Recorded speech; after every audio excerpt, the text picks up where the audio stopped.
بسم اللہ الرحمن الرحیم۔ حضرت ابن عمر رضی اللہ تعالیٰ عنہ نے کہا، حضرت عمر فاروق رضی اللہ تعالیٰ عنہ نے نبی اکرم صلی اللہ علیہ وسلم سے عرض کیا، یا رسول اللہ صلی اللہ علیہ وسلم، میں نے زمین پائی، اس میں کھجوریں تھیں، اور یہ زمین یعود بن حارثہ سے پائی تھی جسے سما کہا جاتا ہے، اور یہ زمین مدینہ کے بالکل سامنے تھی۔ میں نے اس سے اجود اور عمدہ زمین کبھی نہیں پائی۔ حضور اقدس صلی اللہ علیہ وسلم نے فرمایا،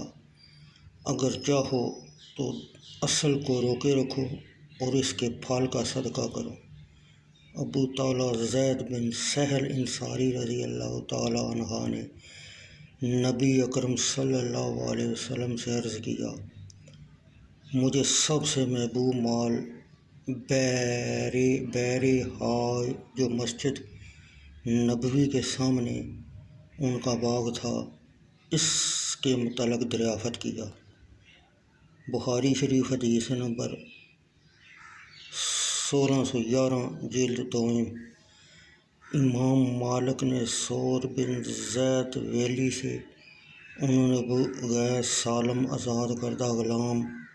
ابن متی سے، انہوں نے حضرت ابو ہریرہ رضی اللہ تعالیٰ عنہ سے بیان کیا، انہوں نے کہا، خیبر کے دوران رسول اللہ صلی اللہ علیہ وسلم کے امران نکلتے، حضرت ابو ہریرہ رضی اللہ تعالیٰ عنہ غزوہ خیبر میں فتح کے بعد حاضر ہوئے تھے۔ ہم نے سونا چاندی غنیمت نہ پائی، لیکن غلام یا مویشی اور کپڑے اور سامان غنیمت پایا۔ قبیلہ بنی حبیب کے شخص نے، جسے رافع بن زید کہا جاتا ہے، رسول اللہ صلی اللہ علیہ وسلم کے لیے ایک غلام جس کو مدہم کہا جاتا ہے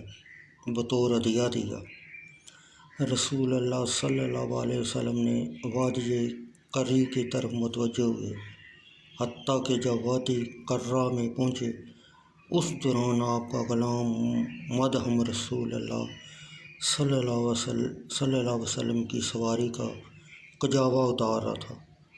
اچانک نامعلوم تیر پھینکنے والے کا اس کو تیر لگا اور اس تیر نے اس کو قتل کر دیا، تو صحابہ کرام رضی اللہ تعالیٰ عنہ نے کہا، اس کو جنت کی مبارک ہو، یعنی شہید ہو گیا۔ رسول اللہ صلی اللہ علیہ وسلم نے فرمایا، ہرگز نہیں، اس ذات کی قسم جس کے دست قدرت میں میری جان ہے، وہ چادر جو اس نے غزوہ خیبر کے دن اموال غنیمت میں سے لی تھی، جب کہ ابھی غنیمتیں تقسیم نہیں ہوئی تھیں، یعنی اس نے مال غنیمت میں خیانت کی، بذات خود وہ چادر اس پر آگ روشن کر رہی ہے، کیونکہ وہ چادر دوزخ میں اس کے عذاب کا سبب ہے۔ جب لوگوں نے یہ بات سنی تو ایک شخص سے ایک تسمہ یا دو تسمے حضور اقدس صلی اللہ علیہ وسلم کے حضور لایا، اور آپ نے فرمایا، یہ ایک تسمہ یا دو تسمے آگ کے ہیں۔